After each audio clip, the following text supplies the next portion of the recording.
mga kaibigan, magandang umaga sa inyo lahat. At dito sa YouTube, mga kaibigan. So ito, araw-araw na kanina kasi makulim na ito.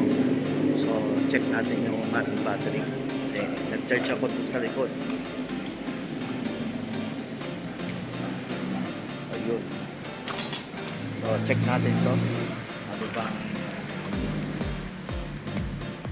napaano na to.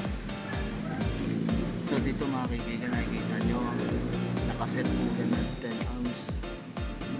Yan po yung nagpo-provide niyang current 0.89. So may maximum po itong solar panel natin na 1.2 kapag trick na trick yung araw, which is ngayon kasi maaga pa, mga alas 8. So hindi na rin masama yan. Mabalo na rin siya ng 90. So check natin dito speed naman sa back converter. Hindi accurate yung kanyang ampere dito kasi sira na rin yung meter niya. At nilagay ko lang yan dyan para hindi ako paulit-ulit kasi sa piston. Kasi pag check ako ng voltage, paulit-ulit sa piston. Lagay lang ako ng meter. Samantala, at ito naman yung battery pack. Kanina nasa 13 volts, ngayon 13.3. Pumapalo siya. So, subukan natin tanggalin.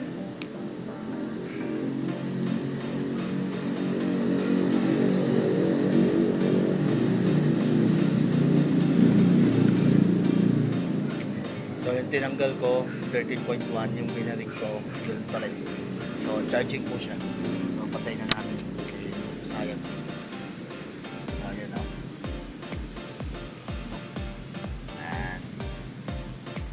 So sabi kasi ng iba, peke daw ang boss ka.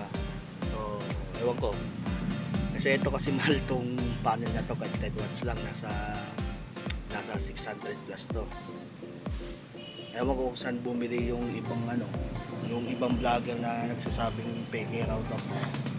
Yung isa kasi na ito, yung current na short circuit current. Pag short circuit current kasi yun yung useful na current. Meron tong 0.57 short circuit na current. Okay, yun yung nakikita nyo ngayon. Yan hanggang mamaya tignan natin ito mga kaibigan. Ito talaga pagpeke kasi trick na trick po yung araw niya, no? Ayan, sana kitang kita. Ayan. Ayun, kitang kita naman eh. O yun yung shadow.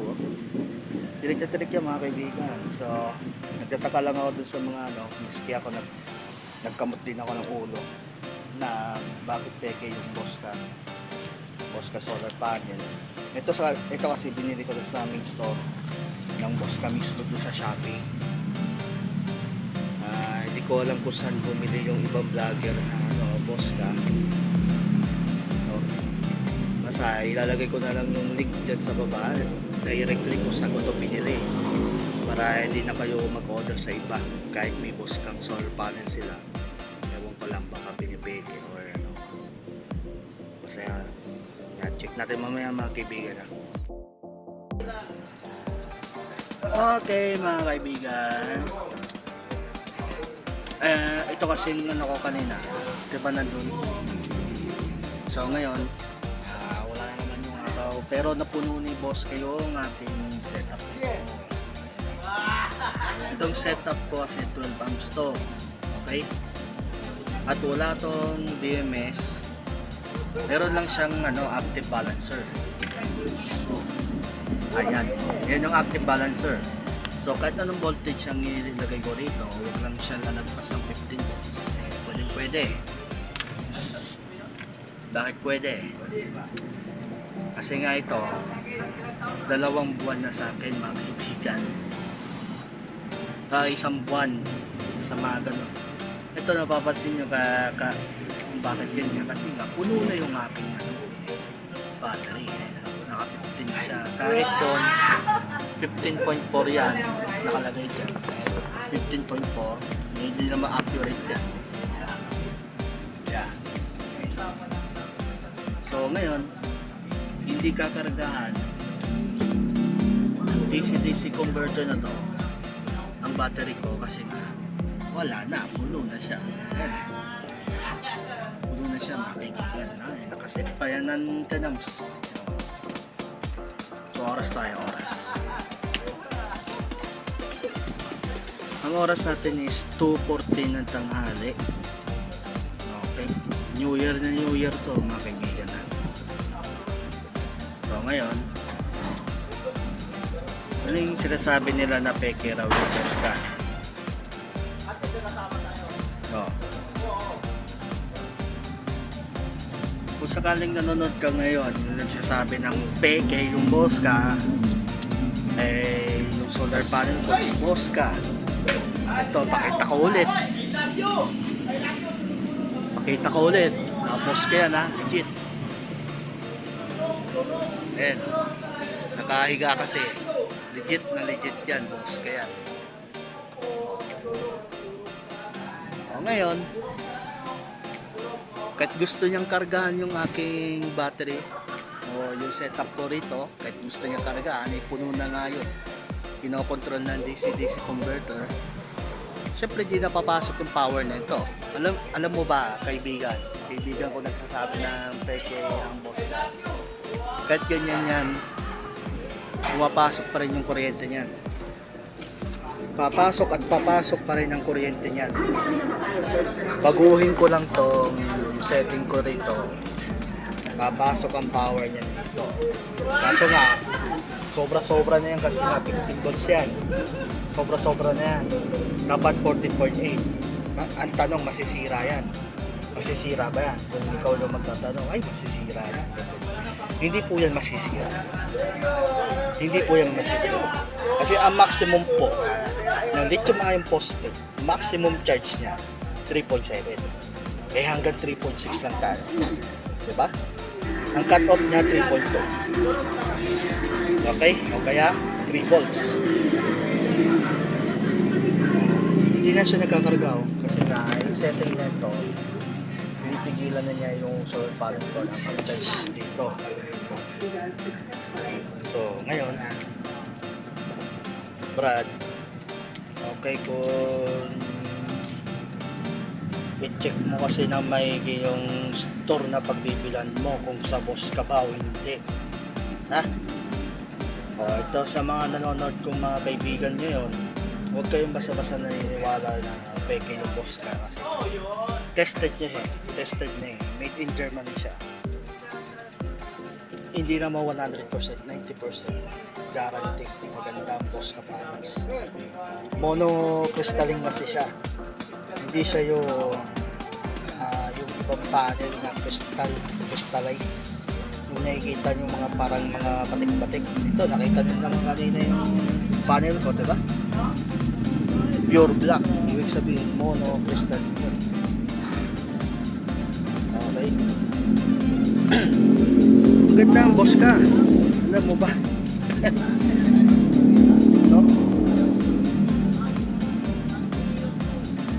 Alam nyo kasi, kapag nirekta nyo kasi yung Bosca solar panel doon sa mga power station, eh dapat meron kasi yung mga recommended na recommended na voltage kung ilan yung ipapasok mo, kung ilan yung ampere na ipapasok mo.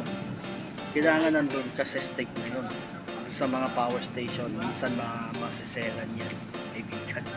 Kaya kung power station mo ayaw tumanggap ng Bosca, ay magpalit ka ng palit ka ng power station mo. O kaya buklatin mo yung power station mo kung marunong ka gumawa. Buklatin mo power station mo, maglagay ka ng external connector, ilabas mo.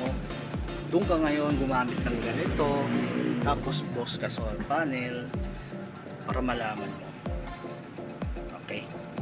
Kasi mostly sa mga power station ngayon gumagamit ng step up. Kunwari 12 volts. Okay. 24 volts yung input, no?